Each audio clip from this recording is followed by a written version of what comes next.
E nós? Obeiremos. E se você não quiser? Ele vem. E se você quiser? Ele vem. E se você não estiver preparado? Ele vem. Se você estiver preparado? Ele vem. Se a Igreja Central de Joinville pregar o Evangelho? Ele vem. Aleluia. Amém. O homem pode fazer planos, mas a resposta certa vem dos lábios de quem? O homem pode fazer planos, mas a resposta certa vem dos lábios de quem? Deus. Vem do Senhor.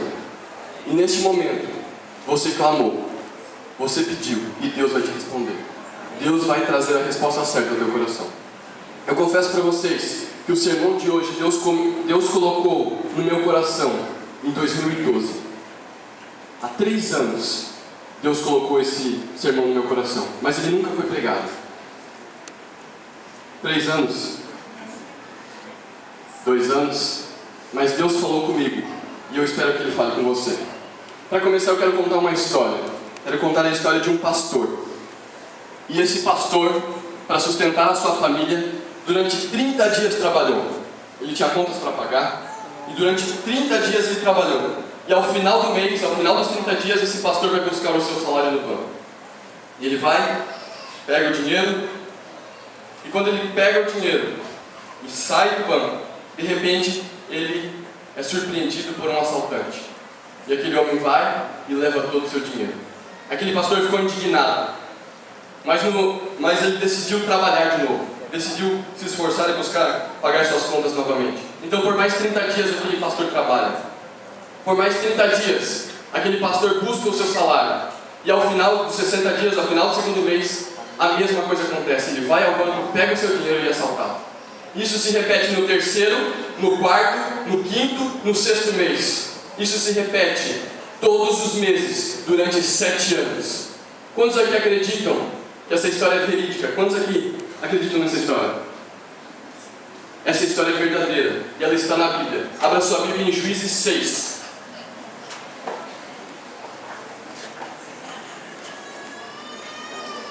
Juízes 6. É claro que ele está num contexto diferente, de uma forma diferente.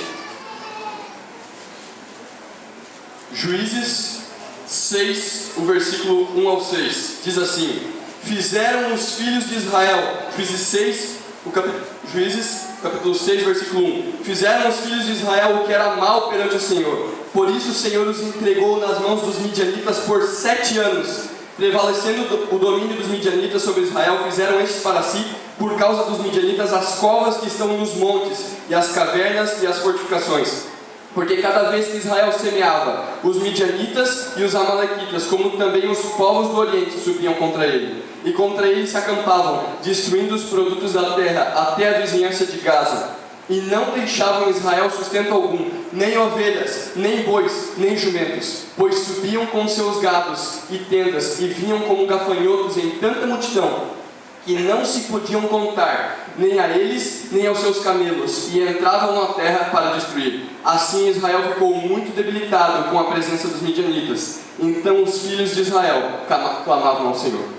O povo de Israel, ao invés de adorar a Deus, começou a adorar a Baal. E por isso Deus retirou a sua proteção do povo. Tirou a proteção do povo de Israel. E quando Deus tira a proteção, Satanás começa a agir. E o povo dos midianitas se aproveitou que o povo de Israel estava sem a proteção de Deus e começou a dominar o povo. E conta a Bíblia que todas as vezes que eles iam colher os seus frutos, todas as vezes que eles iam colher os seus mantimentos, o povo dos midianitas ia lá e roubava, e dominava e tirava. Isso aconteceu todas as colheitas por 7 anos. O povo de Israel estava debilitado. O povo de Israel não aguentava mais aquela exploração. E por isso eles choravam e clamavam a Deus. E Deus ouviu o clamor do povo de Israel. Deus ouviu o clamor do povo de Israel e levantou um libertador. Eu pergunto à igreja, quem Deus levantou como libertador para salvar o povo de Israel dos midianitas? Quem? Gideão. E vamos conhecer um pouco mais dessa história. Juízes 6, o versículo 11. Juízes 6, o versículo 11, diz o seguinte: Então veio o Senhor, o anjo do Senhor, e assentou-se debaixo do carvalho que está em Ofrá, que pertencia a Joás, a Biesrita. E Gideão, seu filho, estava malhando trigo no lagar, para o pôr a salvo dos midianitas. Então o anjo do Senhor lhe apareceu e lhe disse: O Senhor é contigo, homem valente. Respondeu-lhe Gideão: Ai, Senhor meu, se o Senhor é conosco, por que nos sobreveio tudo isto?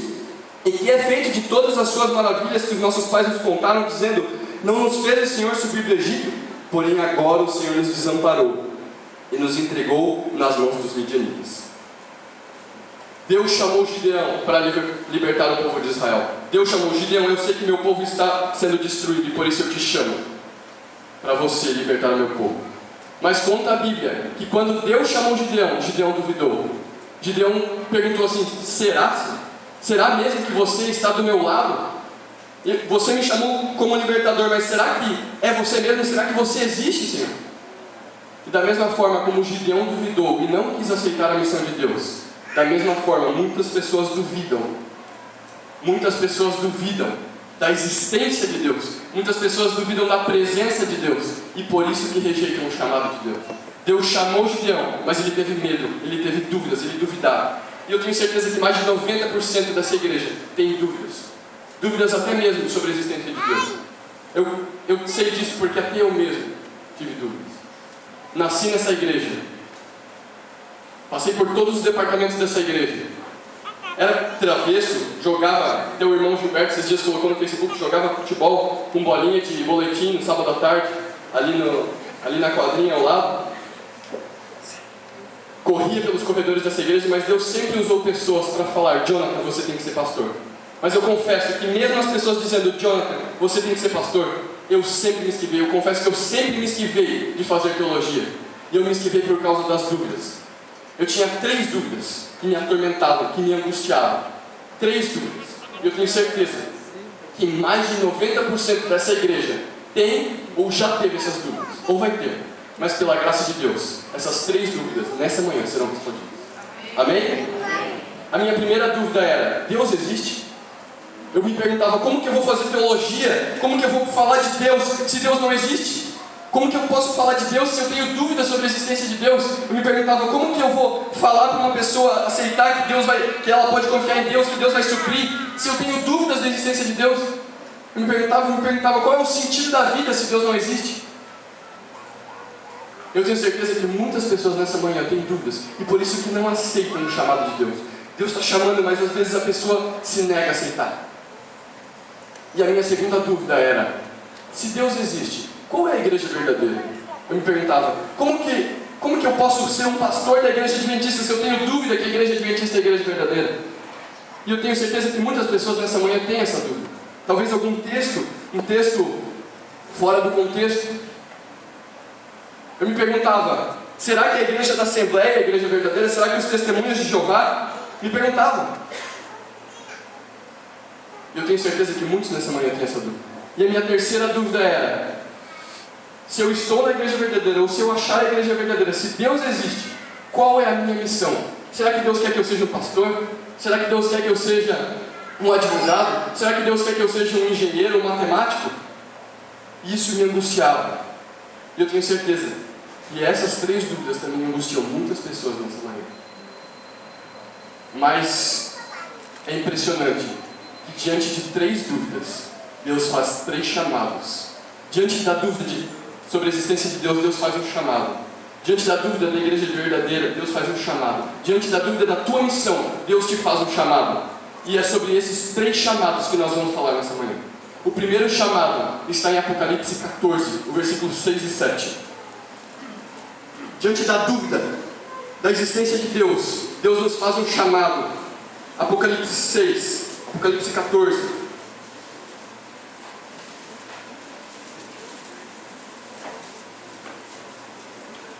Apocalipse 14, o versículo 6 e 7. Diz a Bíblia: vi outro anjo voando pelo meio do céu, tendo um evangelho eterno para pregar aos que se assentam sobre a terra, e a cada nação, e a cada tribo, e língua e povo, dizendo em grande voz: temei a Deus e dá-lhe glória, pois é chegada a hora do seu juízo, e adorai aquele que fez o céu, a terra e o mar, e as fontes das águas. O primeiro chamado de Deus é que Ele escolheu essa terra para criar, para planejar. E Ele chama cada um dos seus habitantes da terra, a adorar. E esse chamado de Deus, ele é muito evidente quando você olha para a natureza. Quando você olha para a natureza, o chamado de Deus ele é muito evidente. Eu vou dar aqui algumas provas de que o chamado de Deus para essa terra, ele é evidente, de que a existência de Deus é a verdade. Vou dar alguns argumentos. É claro que existem muitas provas, mas eu vou dar apenas alguns. Vou tentar resumir. O tempo não me permite explanar bastante. O primeiro argumento para o chamado de Deus, o primeiro argumento para a existência de Deus, é o argumento cosmológico. A cosmologia estuda o universo, a existência do universo, estuda o surgimento do universo. E Albert Einstein, ao descobrir a lei da relatividade, por favor, preste atenção, você vai poder levar para dentro das universidades, dentro do meio científico. Ao descobrir a lei da relatividade, Albert Einstein descobriu que o universo teve um começo. O universo não pode ser eterno. E o que isso prova a existência de Deus? Ao descobrir que o universo teve um começo, se nós vamos para a lei da causalidade, a lei da causalidade diz o seguinte: tudo que teve um começo também teve uma causa. Se o universo teve um começo, ele também tem uma causa, um causador. E aí que nós entramos, e aí que nós podemos ver Deus, porque só existem alguns princípios básicos que a causa ou o causador do universo precisa preencher. Antes do universo não existia matéria. Antes do universo não existia tempo. Antes do surgimento do universo não existiam leis naturais, não existiam leis físicas. Então, a causa ou causador do universo precisa responder a alguns princípios básicos. A causa ou causador do universo, ela não pode depender do tempo para criar o universo, porque antes do universo não existia tempo. A causa ou causador do universo, ela não pode depender de matéria para criar o universo, porque não existia matéria. A causa ou causador do universo, ela não pode depender de leis naturais ou leis físicas para criar o universo, porque antes do surgimento do universo não existiam essas leis. E, cumprindo esses requisitos básicos, nós chegamos a duas conclusões para a causa ou causador do universo: ou o nada fez tudo, ou Deus fez tudo. Por quê? Porque o nada não depende de tempo, o nada não depende de matéria, o nada não depende de leis físicas ou leis naturais. E Deus, um ser eterno, um ser que não depende de matéria, um ser que não depende de leis físicas, não depende de leis naturais. Temos essas duas opções. E pela graça de Deus, é muito mais fácil acreditar de que um Deus eterno, um Deus atemporal, criou esse universo. Amém? O segundo argumento para a existência de Deus é que tudo nesse mundo aparenta ser planejado. Tudo nesse mundo aparenta ser planejado. Para vocês terem uma ideia, pode colocar para a gente ali no slide. Tudo parece que, se não é, tudo parece aparentar planejamento para a existência do homem aqui nessa terra. Para vocês terem uma ideia, aqui na Terra o oxigênio corresponde a 21% da atmosfera. Esse número é preciso, é uma constante antrópica. Se não fosse dessa forma, o homem morreria. Por quê? Pode apagar a luz, não estou conseguindo ver, mas torna possível a vida na Terra, porque se o oxigênio tivesse, no nosso universo, tivesse concentração de 25% de oxigênio, nós teríamos incêndios. E se fosse 15%, nós morreríamos sufocados. Deus colocou 21% perfeitamente para a existência do homem aqui na Terra. Pode colocar o próximo? E para vocês terem uma ideia, se Júpiter não estivesse no lugar onde ele está agora, nós seríamos bombardeados com meteoros. Deus colocou Júpiter exatamente na rota onde ele está, para que ele sirva como um aspirador de pó. Todas as vezes que passa um meteoro que poderia atingir a Terra, Júpiter suga. Júpiter foi colocado exatamente ali. Isso é uma prova de planejamento. Se Júpiter não estivesse ali, seríamos bombardeados com meteoros. Realmente isso é uma prova do planejamento de que Deus existe. Eu vou dar mais um argumento para a existência de Deus e nós vamos para o segundo chamado. Eu ia falar da moralidade, mas vejo que o tempo não nos permite.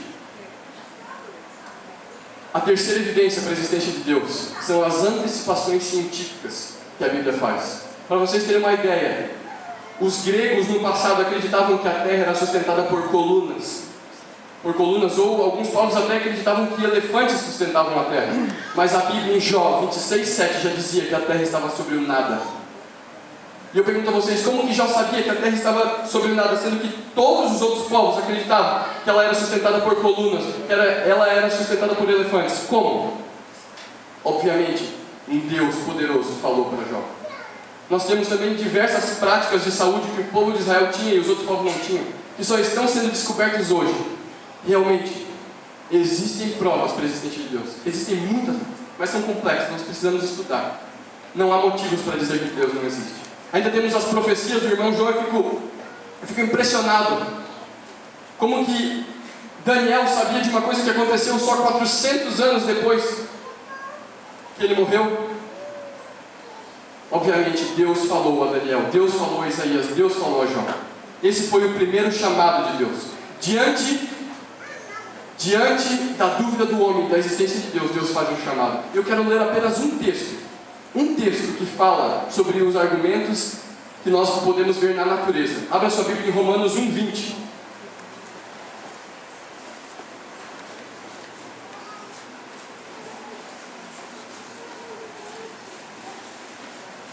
Romanos 1, o versículo 20.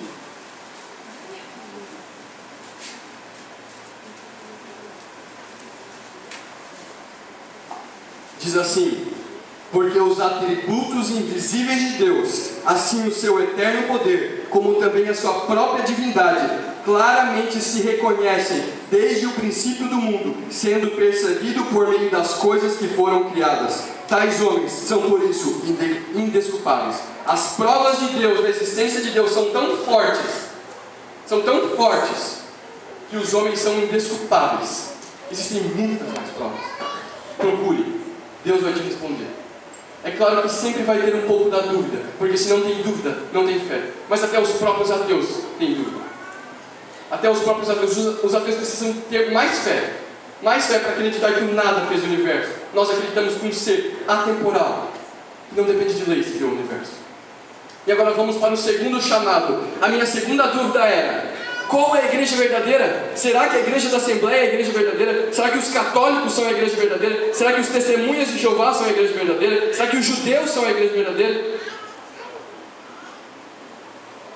E diante dessa dúvida, Deus nos faz um chamado. Abra sua Bíblia em Romanos 11. Deus faz um chamado. Diante da dúvida da existência da igreja verdadeira, de qual é a igreja verdadeira, Deus faz um chamado. Romanos 11, o versículo 4, diz assim: que lhe disse, porém, a resposta divina: reservei para mim 7.000 homens que não dobraram os joelhos diante de Baal. Assim, pois, também agora, no tempo de hoje, sobrevive o quê? Sobrevive um remanescente segundo a eleição da graça. Diante da dúvida, se existe uma igreja verdadeira, qual é a igreja verdadeira? Deus chama um povo. Deus chama a igreja remanescente. Deus chama um povo para ser o povo que vai pregar a obra, que vai pregar a mensagem da última geração. Diante da dúvida da existência da igreja verdadeira, Deus chama um povo para ser o último povo, para pregar a última mensagem para a última geração. Quem quer fazer parte desse povo? Deus deixou na Bíblia algumas características da existência desse povo e de qual é esse povo. E neste momento nós vamos ver 4 características da igreja verdadeira. E ao final dessas 4 características você vai ter em sua mente qual é a igreja verdadeira. Abra sua Bíblia em 1 João. A primeira característica da igreja verdadeira, da igreja remanescente dos últimos dias, que vai pregar a última mensagem. 1 João 4. Provavelmente todos conhecem essa característica. 1 João 4, versículo 1. 1 João 4, o versículo 1 está a primeira característica da igreja verdadeira. Amados, não deis crédito a qualquer espírito, antes provai os espíritos se procedem de Deus, porque muitos falsos profetas têm saído pelo mundo afora. Nisto reconheceis o Espírito de Deus. Todo espírito que confessa que Jesus vem em carne é de Deus. Todo espírito que confessa que Jesus vem em carne é de Deus. Qual é a primeira característica da igreja verdadeira? Aceita Jesus. E eu pergunto a vocês: aceitar a Jesus é aceitar a sua divindade? Jesus afirmou ser Deus. Se você não acredita que Jesus é Deus, você não acredita em Jesus. A primeira característica da igreja verdadeira é acreditar que Jesus é Deus e que Ele veio para nos salvar. Essa é a primeira característica básica. A segunda característica está em Atos 24. Atos 24, deixa eu contextualizar para vocês. Aqui estão a segunda e a terceira característica. Paulo, ele professava a igreja verdadeira, a igreja de Cristo. Mas estavam acusando Paulo de que ele não estava na igreja verdadeira. Estavam acusando Paulo de pertencer a uma seita. Então Paulo se defende diante dos generais de Roma. E ele mostra alguns argumentos da igreja verdadeira. E aqui ele mostra duas características da igreja verdadeira. Acusavam Paulo de pertencer a uma seita, mas ele mostra que ele pertence à igreja verdadeira. Atos 24, versículo 13. Atos 24, versículo 13. Nem te podem provar as acusações que agora fazem contra mim. Porém confesso que segundo o caminho a que chamam seita, assim eu sirvo a Deus de nossos pais, acreditando em todas as coisas que estejam de acordo com o quê? Amém. De acordo com a lei e nos escritos dos profetas. A primeira característica da igreja de Paulo era que acreditava na lei. Então a igreja verdadeira acredita na lei. A segunda característica, versículo 15. Tendo esperança em Deus, como também a estes, de que haverá o quê? Ressurreição, tanto de justos como de injustos. Paulo, ao se defender, provando para os generais de Roma que a igreja dele era a igreja verdadeira, ele diz: a minha igreja guarda os ensinos da lei e a minha igreja acredita na ressurreição. Para que você possa acreditar na ressurreição, você precisa acreditar na volta de Jesus. Uma pessoa que acredita que quando morre vai para o céu, não acredita na ressurreição. Então a igreja verdadeira, ela não acredita que quando morre vai para o céu. A igreja verdadeira acredita que quando Jesus voltar, as pessoas ressuscitarão. Qual é a primeira característica? Crer em Jesus. Qual é a segunda característica? A lei. Qual a terceira característica? Acredita na volta de Jesus, na ressurreição. E vamos agora para a característica mais marcante. Para a característica que mais define o povo de Deus. Zenato, prepara a sua Bíblia. Zenato tem uma tradução, está aqui. Ele tem uma tradução muito fiel. Mas abra sua Bíblia em Hebreus 4, versículo 9. Aqui está a característica mais marcante do povo de Deus. Que mais vocês vão perceber na hora, ao ler esse texto. Hebreus 4, o versículo 9. Prepare o teu coração. Hebreus 4, versículo 9, diz o seguinte: portanto resta um repouso para o povo de Deus. Zenato, lê na tua Bíblia. Por isso resta um repouso de sábado para o povo de Deus. Amém. Outras versões dizem, ainda resta um repouso sabático para o povo de Deus. Novo Testamento, Hebreus, não tem mais dúvida. Muitas pessoas dizem, mas isso é coisa do Velho Testamento. Só que está no Novo, Hebreus. Ainda resta um repouso sabático para o povo de Deus. Eu não estou dizendo que quem guarda o sábado vai para o céu, mas eu estou dizendo que o povo de Deus guarda o sábado. Amém? Quantos querem fazer parte do povo de Deus e guardar essas 4 características? É evidente, fica provado. Se você ainda tem dúvidas, estude com o irmão João. Ele vai lhe mostrar. Essas são 4 características, mas existem muitas características ainda. O povo de Deus aceita Jesus. O povo de Deus guarda a lei. O povo de Deus aceita a ressurreição e a volta de Jesus. E o povo de Deus guarda o sábado. Esse é o povo remanescente de Deus. Esse é o povo que vai pregar a última mensagem dos últimos dias para a última geração. E diante da terceira dúvida, qual é a minha missão? Eu me perguntava, qual é a minha missão? Será que eu tenho que ser pastor? Será que eu tenho que ser engenheiro? Será que eu tenho que ser advogado? Com quem que eu vou casar? Me perguntava. Diante dessa dúvida, com quem que eu vou casar? Diante dessa dúvida, Deus faz um chamado. Deus faz um terceiro chamado. E eu não tenho nenhum texto para falar desse chamado. Porque esse chamado, ele é feito a ti. Esse chamado, ele é feito exclusivamente no teu coração. Esse terceiro chamado, quando você se pergunta qual é a minha missão, o que eu tenho que fazer? Será que eu tenho que ser um pastor? Será que eu tenho que ser um advogado? Será que eu tenho que ser um engenheiro? Deus faz esse chamado exclusivamente a ti. Deus faz esse chamado exclusivamente a ti. Mas antes que você possa aceitar o chamado, nós estamos meditando na história de Gideão. E antes de ele aceitar o chamado, ele teve que destruir os ídolos da casa dele. Deus falou, Gideão, eu te chamei, você foi escolhido para ser o libertador.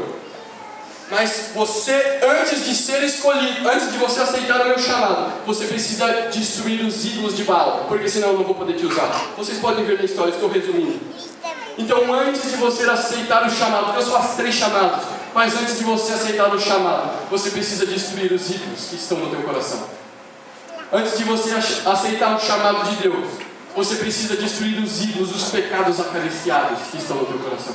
Será que o teu pecado é o teu trabalho que te impede de aceitar a Deus totalmente?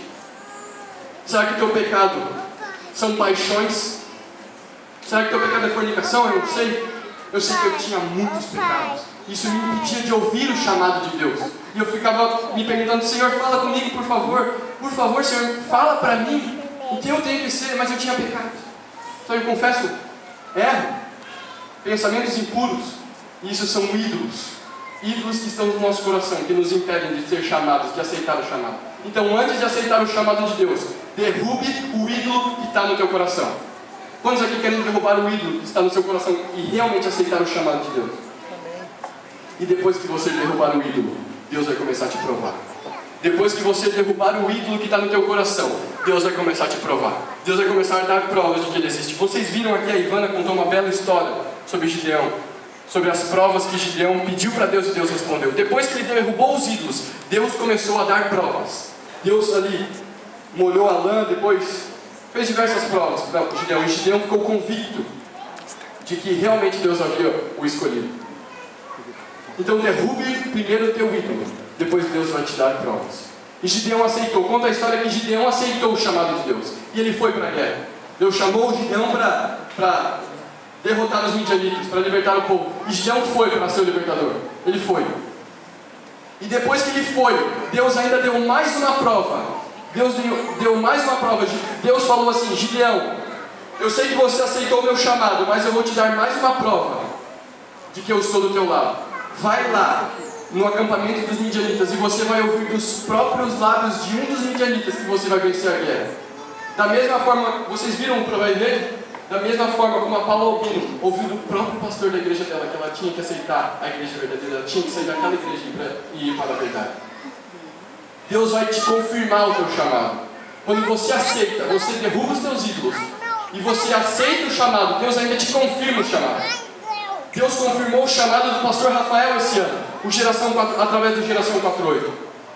Deus confirmou o chamado do pastor Rafael e Ele pode confirmar o teu chamado. Depois que eu derrubei os meus ídolos e eu busquei a Deus, eu clamei, mas eu ainda tinha dúvidas. Eu ainda tinha dúvidas no meu coração. E no Caleb de 2012 para 2013, eu me ajoelhei na salinha de oração do Caleb. Todos os dias nós orávamos pelas pessoas do Caleb. Mas naquele dia eu não queria orar. Eu não queria orar pelas pessoas do Caleb, eu queria orar por mim, porque eu estava angustiado, eu não sabia se Deus havia me chamado ou não. E eu, Senhor, por favor, me fala, Senhor, me fala, me ajoelhei e comecei a chorar naquela salinha de oração, quando de repente, ao terminar a oração, eu abri exatamente em Ezequiel 2. E eu quero que você abra a sua Bíblia, nós vamos encerrar o sermão. Em Ezequiel 2.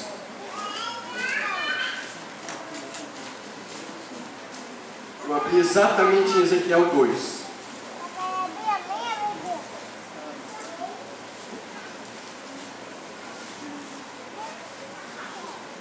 Diz assim: esta voz me disse: Filho do homem, põe-te em pé e falarei contigo. Então entrou em mim o Espírito quando falava comigo e me pôs em pé. E ouvi o que me falava. Ele me disse: Filho do homem, eu te envio aos filhos de Israel, as nações rebeldes que se insurgiram contra mim. Eles e seus pais prevaricaram contra mim até precisamente ao dia de hoje. Os filhos são de duro semblante e obstinados de coração. E eu te envio a eles e lhes dirás: assim diz o Senhor Deus. Eles quer ouçam, quer deixem de ouvir, porque são casa rebelde. Hão de saber que esteve no meio deles um profeta. Tu, ó filho do homem, não os temas, nem temas as suas palavras, ainda que haja sarças e espinhos para contigo, e tu habites com escorpiões. Não temas as suas palavras, nem te assustes com o rosto deles, porque são casa rebelde. Mas tu lhes dirás o quê? As minhas palavras, quer ouçam, quer deixem de ouvir, pois são rebeldes. Eu clamei e orei, e foi o primeiro texto que eu abri. Eu sinto que foi uma prova de Deus. Deus me respondeu e Deus quer responder a ti nessa manhã. Deus nos faz 3 chamados. E nessa manhã eu quero fazer 3 apelos. Nessa manhã eu quero fazer 3 apelos a essa igreja. O meu primeiro apelo Diante dos 3 chamados de Deus, o meu primeiro apelo é para você, membro da igreja. O pastor aqui falou, chamou as pessoas para participar do clube de desbravadores. Eu quero chamar toda a liderança dessa igreja, aqui desse lado. Toda a liderança, todos os anciãos, todos os diretores de clube. Deus chama. Deus chama. Deus te chama para trabalhar no ano de 2014 para a obra de Deus. Deus te chama. O primeiro apelo que eu quero fazer é para você, líder da igreja, um membro da igreja, que insiste em não querer trabalhar. Sabe, a nossa esperança é na volta de Jesus. A gente precisa trabalhar para que Jesus volte logo. Por favor, o meu primeiro apelo é para você, membro da igreja, para que você trabalhe em pelo menos um departamento dessa igreja. Por favor, coloque os teus filhos no clube de desbravadores. Eu vejo quantas pessoas que não participaram do clube de desbravadores, mas hoje estão fora da igreja. E eu temo que daqui a 5 anos, pais estarão chorando porque seus filhos estão fora da igreja, porque não entraram no clube de desbravadores. Deus chama você, pai, a colocar o teu filho no clube de aventureiros, que é a base. Ali ele vai aprender os princípios. Deus chama você, membro da igreja, para trabalhar no diaconato, trabalhar no evangelismo, e pelo menos um estudo bíblico. No ano de 2014, faça um propósito. Pelo menos um estudo bíblico você vai dar para uma pessoa. Cada um salvando um, pelo menos um. Vamos fazer. Quantos aqui querem dar um estudo bíblico? Pelo menos. Precisamos de mais. Jesus está voltando. Quantos aqui querem? Levante sua mão. Vamos lá. Você se comprometeu diante de Deus. Esse é o meu primeiro apelo. Enquanto o Aguinaldo cantar, enquanto o Aguinaldo canta, você que recebeu esse primeiro apelo, você apenas se coloque de pé. Apenas se coloque de pé. Agora eu vou fazer o meu segundo apelo. O meu segundo apelo é para você que ainda não é dessa igreja. Deus te mostrou hoje, nesta manhã, que Ele faz um chamado à igreja verdadeira. E Ele está te chamando para entrar na igreja verdadeira. A Paula Albino, ela provou a Deus. Se você precisa de provas, Deus vai te provar. A Paula Albino provou a Deus. E o próprio pastor falou que ela tinha que sair da igreja dela e ir para a verdade. Talvez Deus faça isso contigo. Mas peça, olhe, tira os teus ídolos. Mas neste momento eu quero chamar você, que não é membro da igreja. Você que sente que precisa conhecer a verdade e até mesmo se batizar. Quando tocar a música, quando o Aguinaldo cantar, você que é membro da igreja, que não é membro da igreja, que não é dessa igreja, que precisa se entregar, que precisa conhecer mais a verdade, você vem até aqui à frente, que eu quero orar por você. Deus te chama. Não há mais tempo. Deus te chama para se entregar, fazer estudos bíblicos e se batizar. O meu segundo apelo é para você, que não é dessa igreja, que vem até aqui à frente durante a música. E o meu terceiro apelo, eu vou fazer depois da música. É para um grupo especial. É para um grupo especial. Por favor, não negue o chamado de Deus.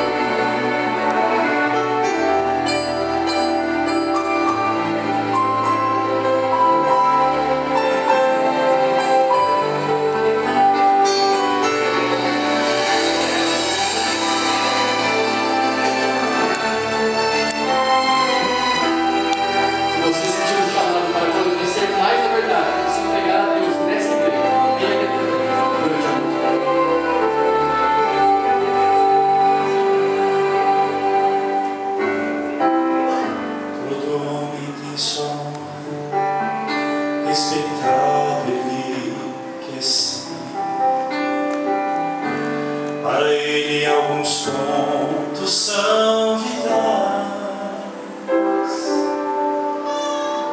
Ele tem o seu orgulho e também não vai ceder. Atitudes que parecem tão normais. É preciso ter coragem para querer se humilhar. Há mais alguém? Renunciar a sua vontade sem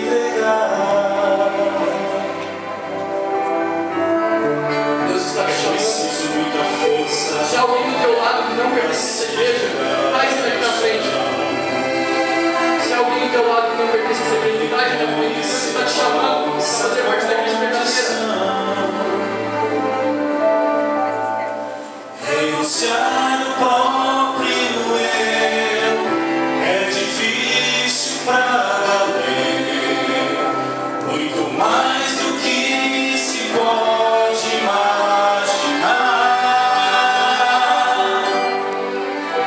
Renunciar o próprio eu é o primeiro passo a dar. Mais alguém?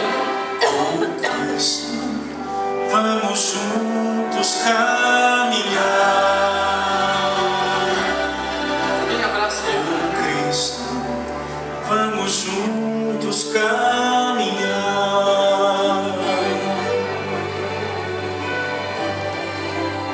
É a hora de se entregar. Jesus está chamando. Pode ser a última vez que Deus está te chamando. Nós vimos em abril do ano passado, Quando eu não mais quando meu amigo vive, se entregou e mas Cristo vive em mim. Deus está te chamando. Todos os meus problemas Você que não é dessa igreja, vem até aqui à frente. fim. Quando eu não mais vivo, mas Cristo vive em mim.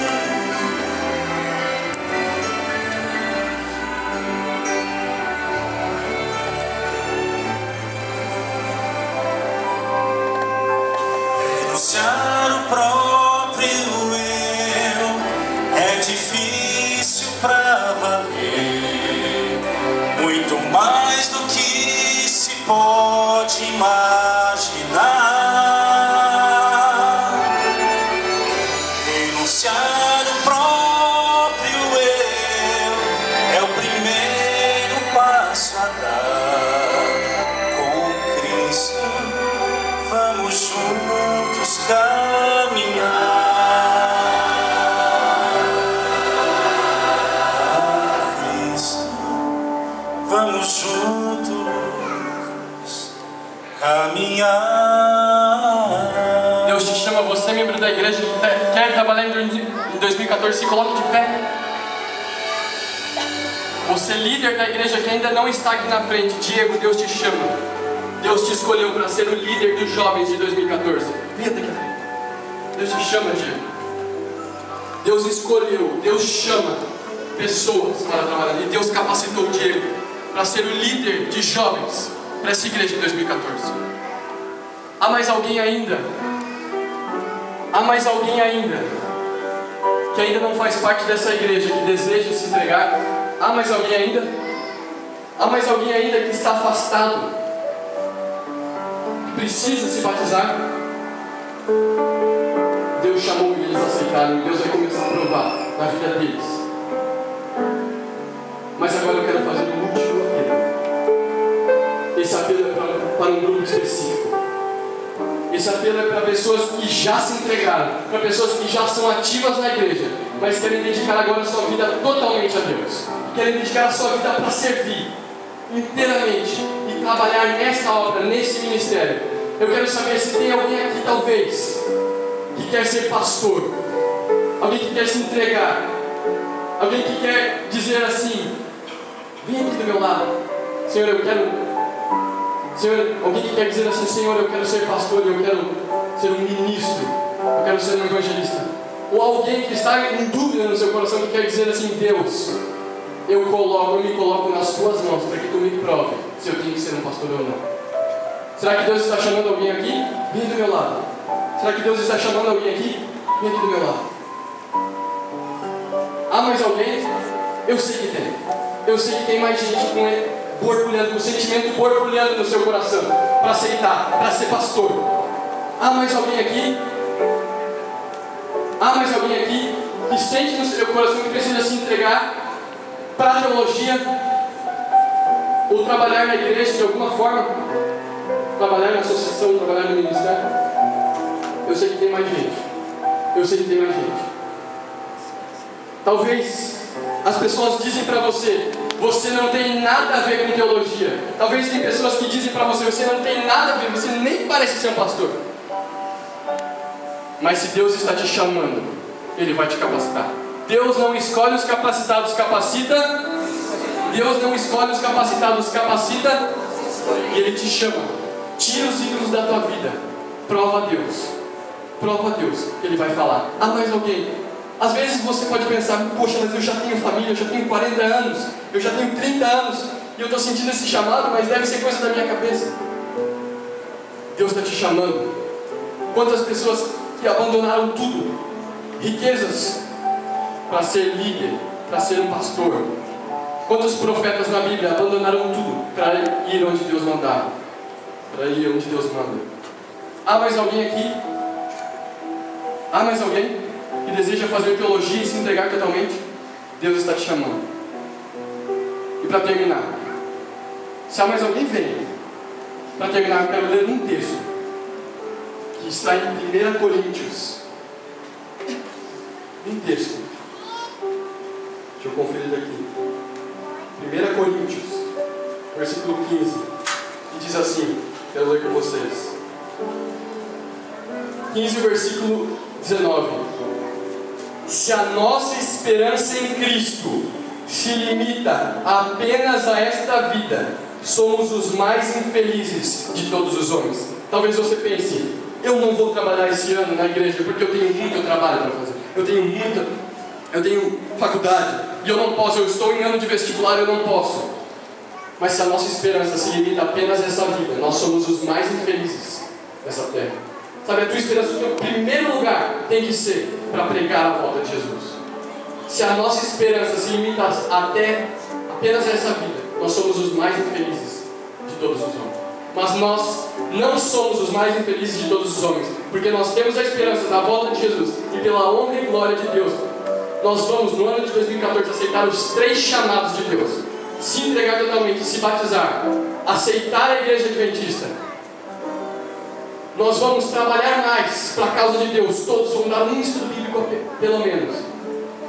E muitas pessoas que estão na dúvida entre fazer teologia não vão aceitar, porque a nossa esperança não é para essa vida. Nós queremos logo a volta de Jesus. Eu quero agora. O pastor lá no campo lhe disse, eu quero agora a volta de Jesus. Eu também quero. Você quer? Vamos dizer, eu quero agora a volta de Jesus. Neste momento, feche seus olhos e vamos orar. Senhor nosso Deus, diante de 3 dúvidas que nos angustiam, se Tu existes, se existe uma igreja verdadeira e qual é a nossa missão, Tu nos faz 3 chamados. Tu nos diz, eu criei essa terra e eu quero que todos me adorem. Tu diz, eu escolhi um povo remanescente. E tu também tu fala, Senhor, eu te chamo para a minha obra. Muitos aqui estão sendo chamados para trabalhar mais em 2014. Muitos aqui estão sendo chamados para ser líder de jovens. Muitos aqui estão sendo chamados para trabalhar no diaconato. Muitos estão sendo chamados para dar estudos bíblicos, vários estudos bíblicos durante esse ano. E tudo isso, todos esses chamados são apenas por uma coisa, porque nós queremos ver logo a Tua volta, agora. Senhor, Tu também nos chama para nos entregarmos através do batismo. Amanhã, Senhor, o tanque batismal estará cheio. E eu creio que muitas pessoas vão se batizar amanhã.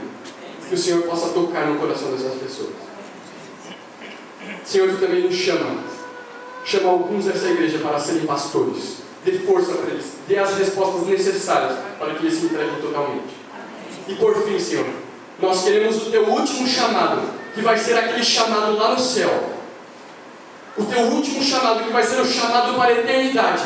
A igreja quer esse chamado, Senhor. Nós queremos o chamado para a eternidade. Então, por favor, dá-nos força, dá-nos fé para aceitarmos o último chamado, para que possamos ser chamados para a eternidade.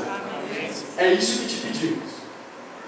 Senhor, esse sermão acabou, mas que a Tua esperança continue no coração de cada um. E que nesse mundo de incerteza nós possamos ouvir as respostas que vêm do lábio de Cristo. É isso que te pedimos. É isso que clamamos e aceitamos o Teu chamado neste momento. Em nome de Jesus. Amém. Neste momento vamos cantar a música A Minha Esperança. A minha esperança, eu peço que vocês coloquem. E durante essa música, abrace todas as pessoas que você puder nessa igreja e diga: aceite o chamado de Deus. Deus está te chamando. Durante essa música, durante a música, a minha esperança, abrace quem está do seu lado. Abrace todas as pessoas que você puder e diga: Deus está te chamando.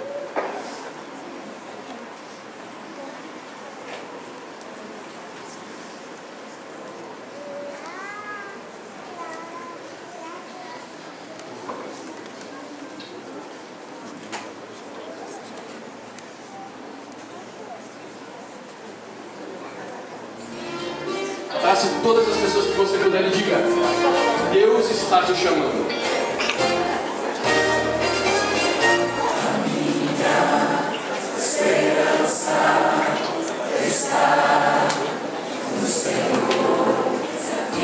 Dá um abraço. Fazer que trabalho esse ano. E fala pra ele, falar da despedida dele. Ele não falou da despedida dele, essa coisa dele. Fala quanto?